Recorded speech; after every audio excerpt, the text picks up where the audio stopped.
pediatra Dr. Valdemar Silva Júnior. Bom dia, ouvintes do Jornal da Cidade.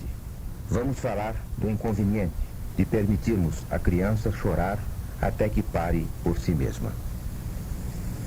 Se permitirmos à criança que chore por longo tempo, sem que lhe dispensemos a menor atenção, estaremos contribuindo para que ela entenda que não conta com a ajuda de ninguém. Episódios contínuos deste tipo fazem com que o bebê encontre outros recursos que não os familiares para se sentir satisfeito. Hábitos viciosos como sacudir o corpo, bater a cabeça, chupar o dedo, por exemplo, ocorrem frequentemente em crianças que tentam superar seus desconfortos sozinhas. Muitas vezes, o sono pode ocorrer como meio de compensar a solidão da criança. Em consequência disso, o bebê pode desenvolver o hábito de se isolar e ficar alheio ao ambiente que o cerca. Podemos entender, então, que ele não aprenderá a se valer das pessoas quando necessitar de qualquer auxílio. Este vício de comportamento na fase adulta poderá assumir proporções catastróficas e conduzir o paciente à neurose. Muitas vezes, quando seu filho chora, o simples fato de ficar ao seu lado é suficiente para acalmá-lo. Nos primeiros meses de vida, é importante o contato frequente do bebê com os familiares. Após o primeiro ano, certamente não precisará da mãe a todo momento junto de si. Nunca recomendamos que seja forçada a independência de um bebê ainda dependente.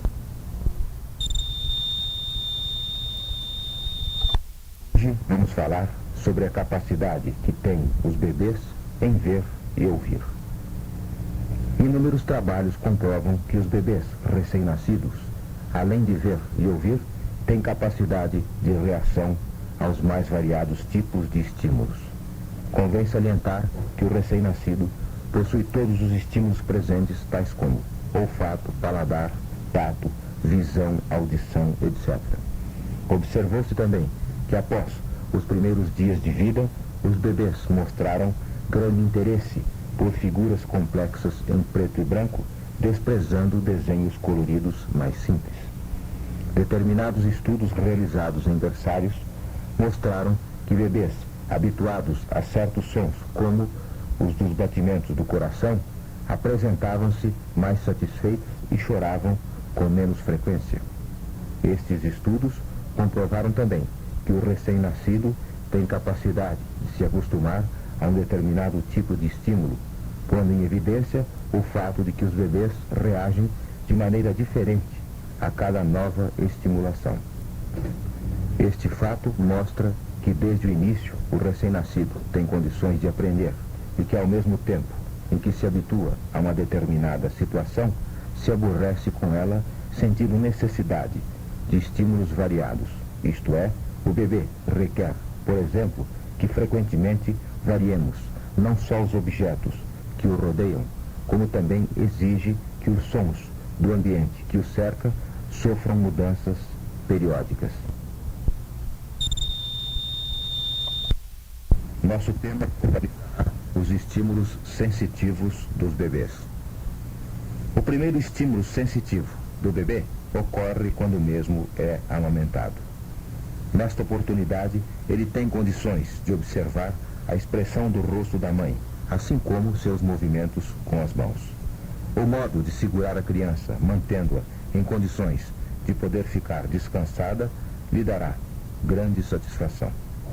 Muitos bebês, ao serem acariciados e induzidos a brincar, certamente estarão recebendo estímulos sensoriais de grande importância. Os estímulos sonoros, que partem da mãe no sentido de se comunicar verbalmente com o bebê, também lhes são extremamente úteis. Convém salientar que o envolvimento do recém-nascido com os estímulos mais variados de sons, paladar, visão, movimento e tato lhe proporcionarão perfeito relaxamento, dando-lhe condições de sentir-se satisfeito e seguro. Observe-se que a estimulação adequada do bebê lhe proporcionará certamente condições para que mais tarde o mesmo se adapte facilmente ao convívio, não só com outras crianças, como também com os adultos. Crianças sem apetite. Na alimentação infantil, não existe regra absoluta que determine quanto deve uma criança comer para se desenvolver satisfatoriamente. Se seu filho come pouco e estiver com peso e estatura próximos do normal, não se preocupe, pois a quantidade de alimento que o mesmo ingere lhe é absolutamente suficiente. Não concordamos com mães que permitem a seus filhos comerem o que bem desejarem a qualquer momento. Todos sabemos da importância para a criança de seguirmos rigorosamente os horários de refeições. Se seu filho não gosta de verduras e frutas, por exemplo, aconselhamos colocá-las sempre no prato ao lado dos demais alimentos, sem preocupar-se em forçar para que ele as coma. Com o decorrer do tempo, ofereça uma pequena porção da referida fruta ou verdura, até que, naturalmente, ele as aceite e as inclua no cardápio diário. Não há necessidade de oferecer à criança uma variedade imensa de alimentos. Isso apenas a deixará confusa. Se nas refeições diárias do seu bebê puderem estar presentes a carne, ovos e leite, ele terá seguramente a garantia de que suas necessidades alimentares básicas estão sendo atendidas.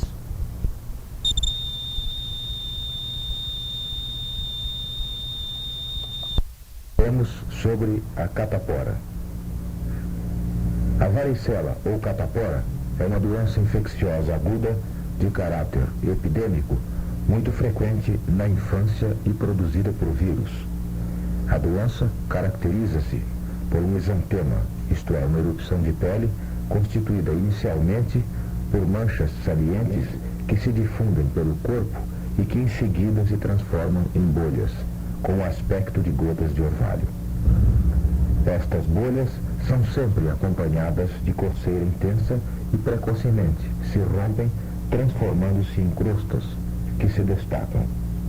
Concomitantemente com a manifestação de pele, surge o chamado enantema, constituído por bolhas esparsas e que também se rompem, dando origem a ulcerações presentes na boca, faringe, olhos e genitais. A doença pode ser acompanhada de febre, dor de cabeça e sintomas de resfriado. Não existe vacinação ativa para a prevenção da catapora.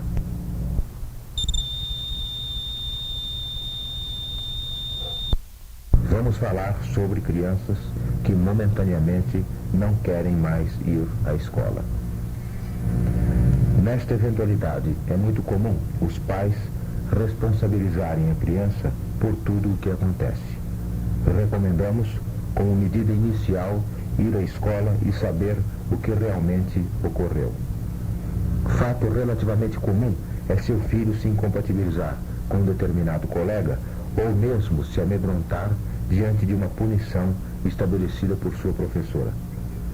Em qualquer situação, é importante aos pais esclarecerem o porquê da recusa da criança em voltar à escola. Outro fato que contribui para seu filho não querer mais ir à escola é o que ocorre quando mesmo não consegue acompanhar o ritmo dos trabalhos escolares.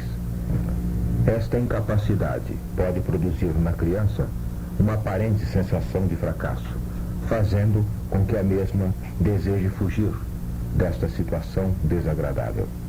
Qualquer que seja o motivo da rejeição à escola, nunca é recomendável permitir que seu filho, sob qualquer pretexto, deixe de frequentá-la. É importante saber a causa do problema e mostrar à criança sua preocupação em resolvê-lo, deixando bem claro que para solucionar determinado problema, temos que muitas vezes fazer coisas contrárias à nossa própria vontade.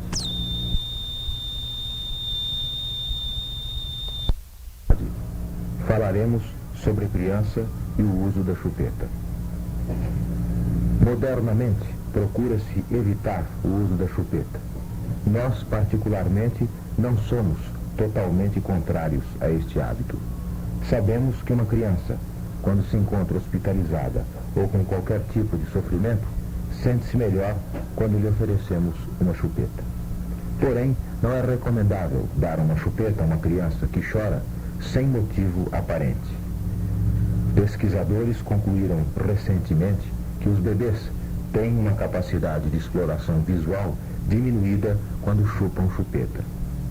Como o bom desenvolvimento de uma criança depende de sua exploração visual, podemos então concluir que a chupeta diminui o bom relacionamento do bebê com o seu ambiente, dificultando sobremaneira seu contato com o meio que o cerca. A criança tem necessidade de ser levada ao colo, ouvir ruídos, apanhar objetos, etc. Se ao apresentar impulso para tomar qualquer iniciativa, inadvertidamente colocamos a chupeta em sua boca, estamos forçando a mesma para que sinta somente satisfação oral, impossibilitando-a de desenvolver outros estímulos. Ao vermos uma criança chorando, é mais importante descobrirmos a causa do choro do que induzi-la a chupar uma chupeta como recurso de minimizar seu sofrimento. Falar sobre crianças maiores que usam a chupeta e a mamadeira. Realmente é para nós muito trabalhoso retirarmos a chupeta e a mamadeira de uma criança com 8 anos de idade, por exemplo. Sabemos da importância da chupeta sobre o chupar dos dedos, com o objetivo de evitar o mau posicionamento dentário. Porém, recomendamos que a mamadeira e a chupeta sejam retirados precocemente, entre 2 e 3 anos de idade no máximo. Crianças mais velhas que ainda usam a mamadeira, em geral têm problemas de alimentação, principalmente de má tolerância aos alimentos salgados. A retirada da mamadeira precisa ser repentina e com a justificativa de que a criança já pode tomar leite no copo porque não é mais bebê. No caso da criança de 8 anos, que ainda prefere a mamadeira, recomendamos a técnica da gratificação, e que consiste em fazer um acordo com a criança para que ela deixe aos poucos a mamadeira. Isto é, se no primeiro dia substituir uma das mamadeiras por leite no copo, receberá uma revista. Após mais alguns dias, deixando de lado outra mamadeira, ganhará elogios de todos os familiares, e assim sucessivamente. Esta é realmente a melhor técnica para conseguirmos resultados satisfatórios com crianças maiores. Somos contrários à agressão física e aos castigos violentos para a educação conveniente das crianças. O tal deverá aceitar sua individualidade.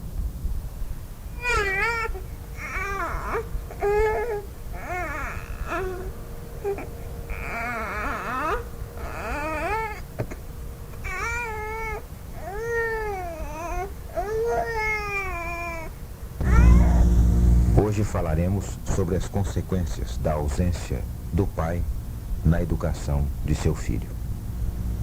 Inúmeros estudos feitos sobre a ausência paterna na educação da criança mostraram que sua influência se deve não somente por seu papel de disciplinador, como também pelo afeto e carinhos dedicados ao filho.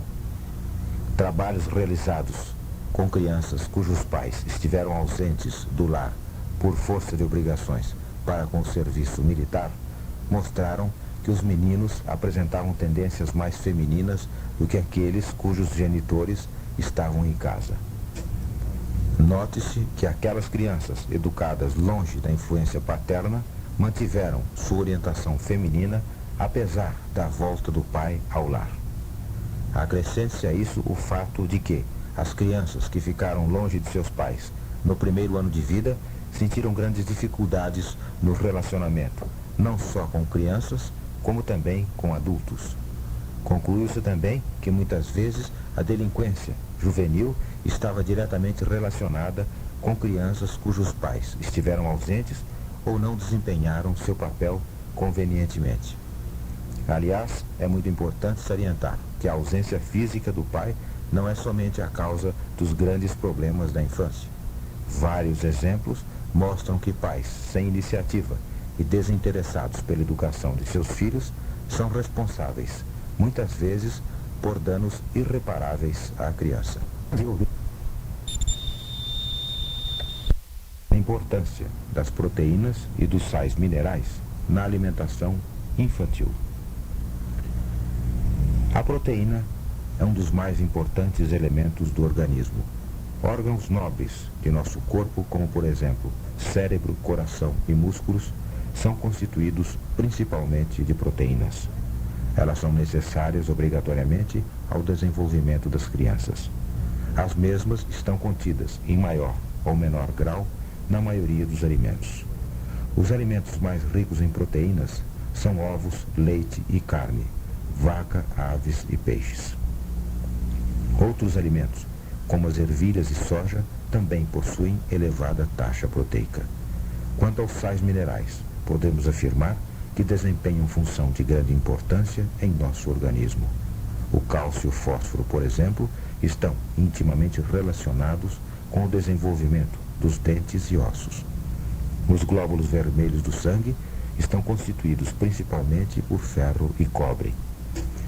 Outro mineral, o iodo, regula o funcionamento da glândula tireoide. O cálcio é encontrado em grande quantidade no leite e no queijo. O ferro está contido nas verduras verdes, carnes, frutas e principalmente na gema de ovo e no fígado. A maioria dos alimentos marinhos contém iodo.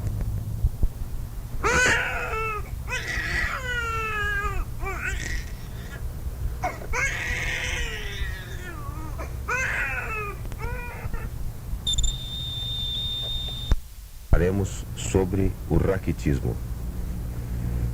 O raquitismo é causado principalmente pela falta de vitamina D. São duas as fontes de onde habitualmente o organismo retira a vitamina antirraquítica. A irradiação da pele pela luz solar, cujos raios ultravioleta produzem uma reação orgânica com consequente depósito de vitamina D na pele. Os alimentos. Convém lembrar que os alimentos do lactente, leite e gema de ovo apresentam quantidades pequenas de fator antirraquítico. Para conseguirmos satisfazer as exigências do organismo infantil, sob este aspecto, devemos expô-lo com frequência ao sol e introduzir na alimentação taxa adequada de óleos animais, óleo de fígado de bacalhau. A não observação destas condições conduz a criança fatalmente ao raquitismo. As fases de maior crescimento são as mais favoráveis ao raquitismo.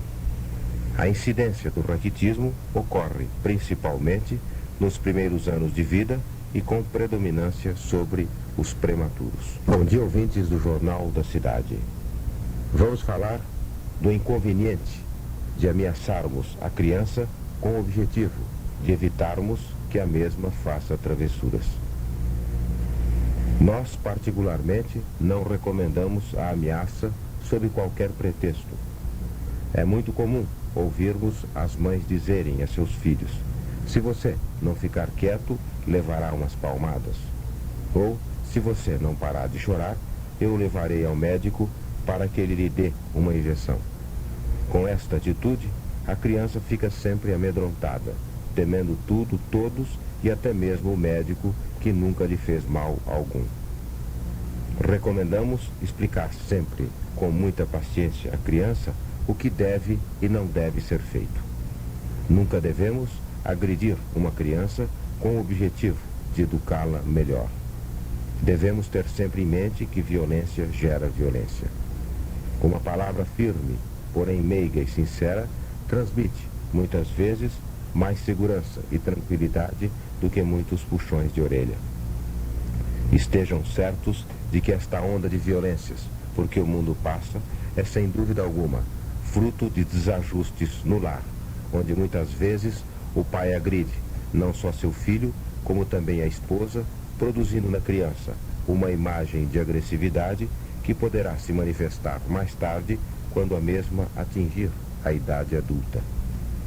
Bom dia, ouvintes da Clube. Bom dia, ouvintes do Jornal da Cidade. Falaremos sobre crianças que têm o hábito de acordar à noite. Comumente, este hábito se inicia após uma doença em que a criança é acordada pelo mal-estar decorrente da moléstia.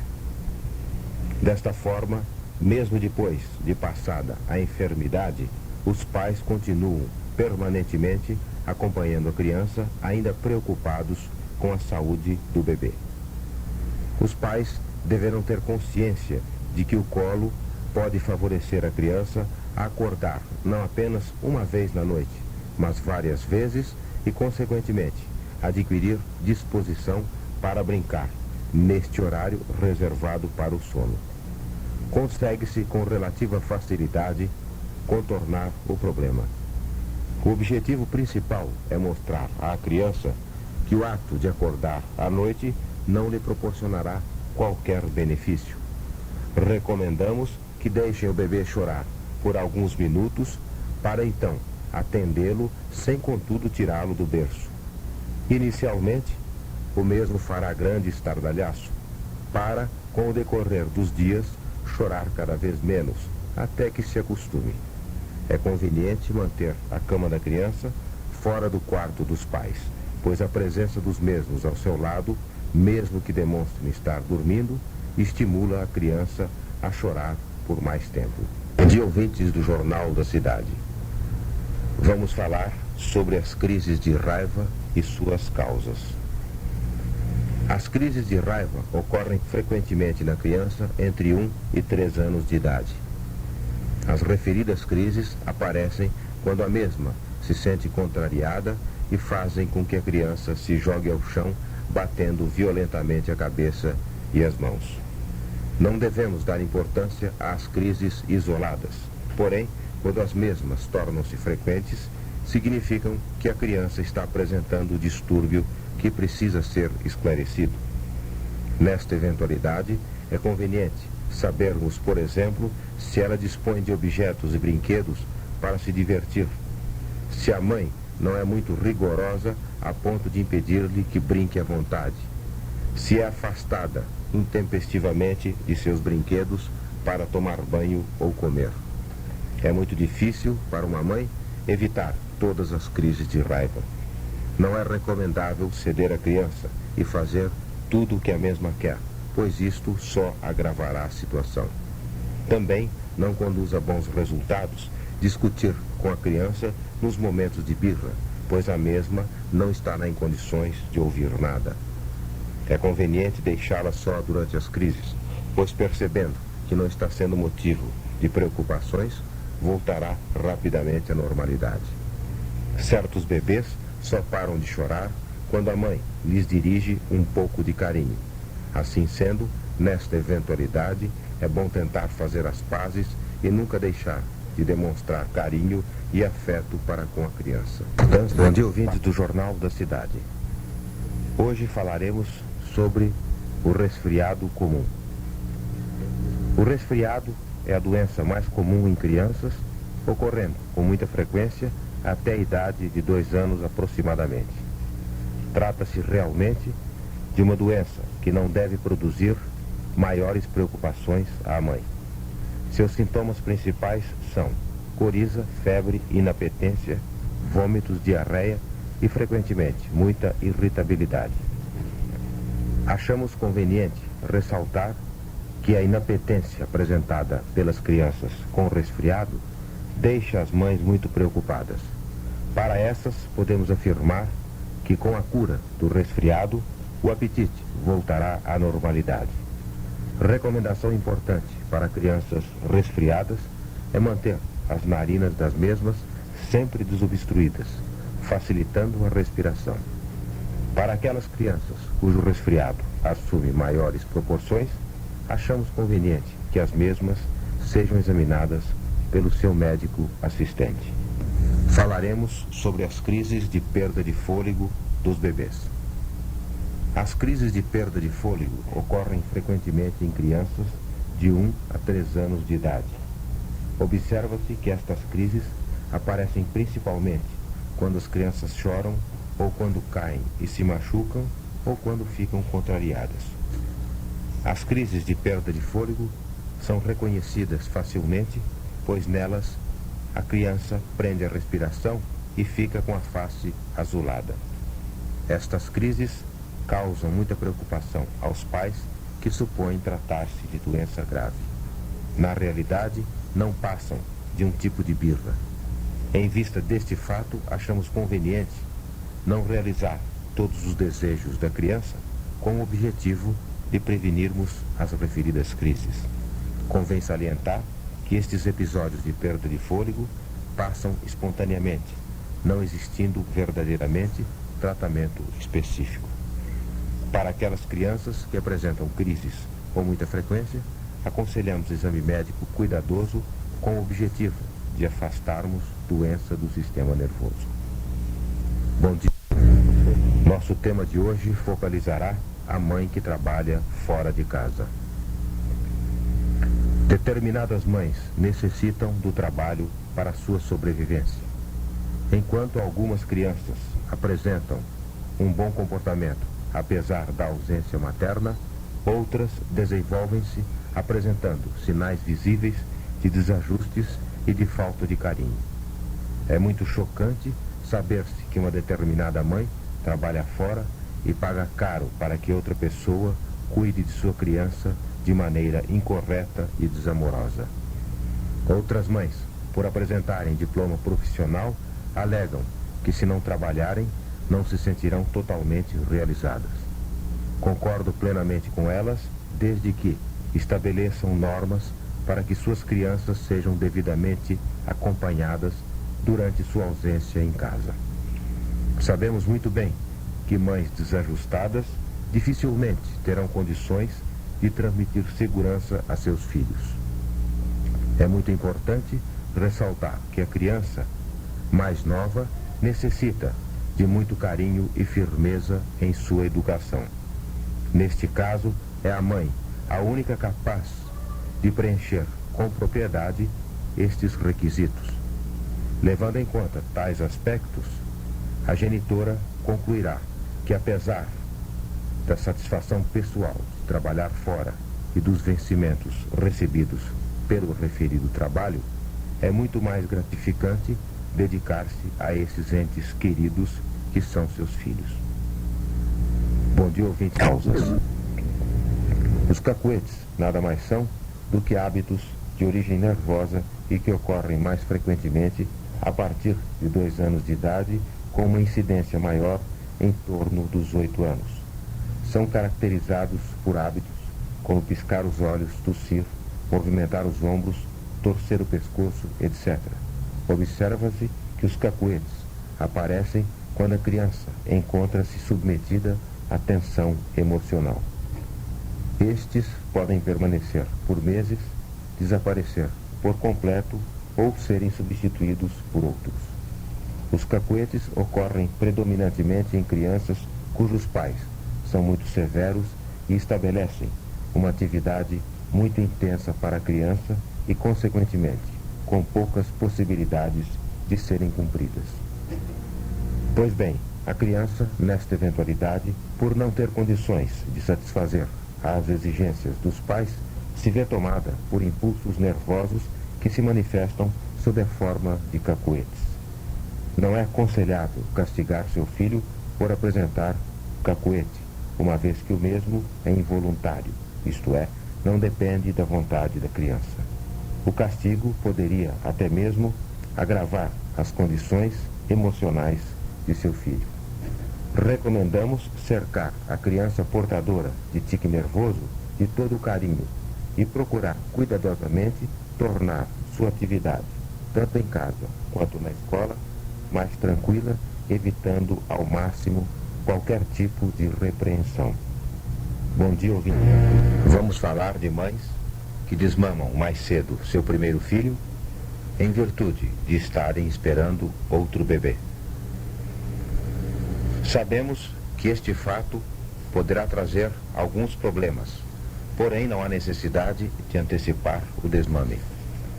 Certamente, seu primeiro filho, mesmo que tenha perdido o hábito de mamar, voltará a fazê-lo ao ver o irmão ser amamentado no peito ou na mamadeira e cercado de todo carinho e atenção.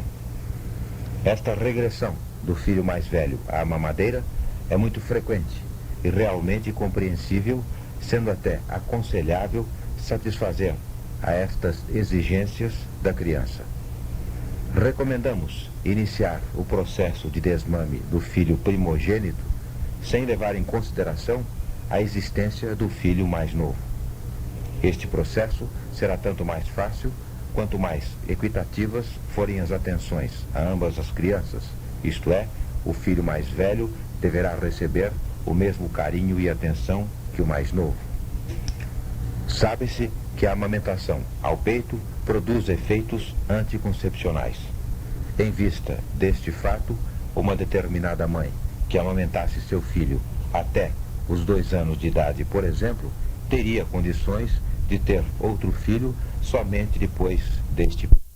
São José dos Campos, antigamente.